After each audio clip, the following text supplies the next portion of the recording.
All right, it's October the 11th, 2016. I got another letter in the U.S. mail from Schaeffer Cox. Let's just read it.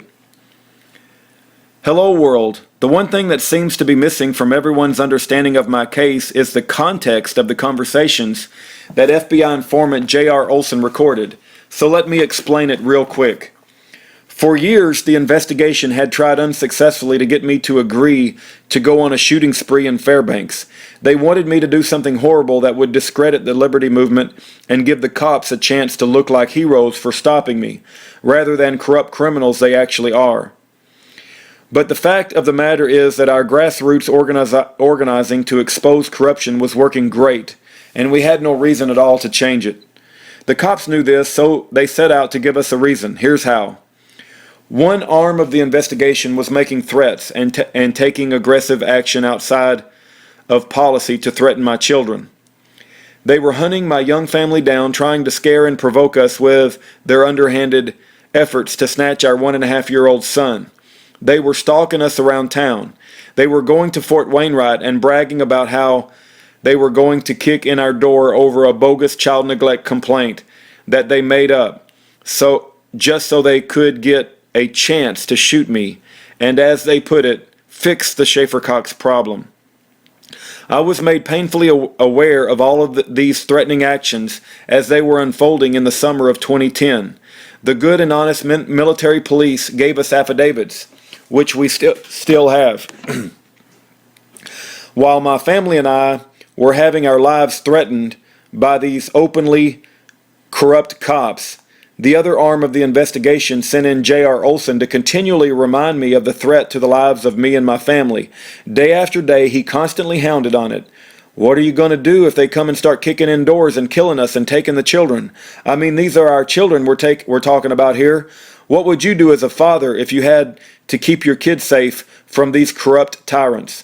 And Bill Fulton said to remind you that if you are such a coward that you won't even stand up to defend your children, he's going to come to Fairbanks and kill you himself, and then get the revolution started. He says these tyrants have gone too far with going after your children, and it is time for us to do something.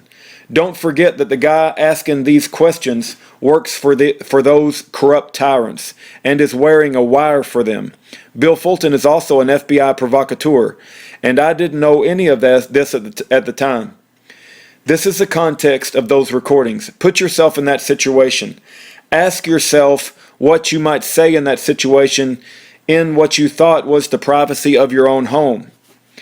Even in this no-win situation that was fabricated by a desperate gang of crooked cops hell-bent on getting rid of me any way they had to, I still said and did the right thing, the smart thing and the lawful thing. My response was consistently as follows. Look, I know these cops are dangerous. I know they are threatening my children. You are right about that. Okay, I get it. I really do. There is no question that as a father, I would be well within my rights, morally and probably even legally, to hang every last one of these bastards. But that's a fight I can't win. None of us can. Nothing good would come from it. It would be a fruitless gesture, and it would hurt my family and your family too. Even though I'd like to go lop some heads off for trying to harm my family, I just can't do that, even though it might be justified because of what they are doing. But I have to do what's best for my family, and what's best for my family is to get in the back of a truck and get smuggled out of the country so the cops can't kill me or my family, and so Bill Fulton can't kill me for not killing the cops who are trying to kill me. This is nuts. Me just leaving, walking away, and losing everything. That's what has the brightest future for my family. And that's what I'm doing. I don't have hatred toward these corrupt cops. I would forgive them and be very redemptive toward them if they leave me alone. I don't hate them. Sure, I do whatever I had to protect my children, even shoot them in the face. But right now, the best way for me to protect my children is to get out of the country and avoid a fight we cannot win. These cops, and frankly the whole government, will collapse under the weight of their own sins soon enough. We need to just sit back and watch. That's why time is on our side and why it's in our best interest to avoid a fight. End quote. That, my friends, is the context of the recordings. The FBI was threatening my children, then sending in a guy with a wire to ask if I would protect my children or not. I said, yes, I'm protecting my children by getting out of this country that has lost its mind. Schaeffer Cox, 7-3 of 16.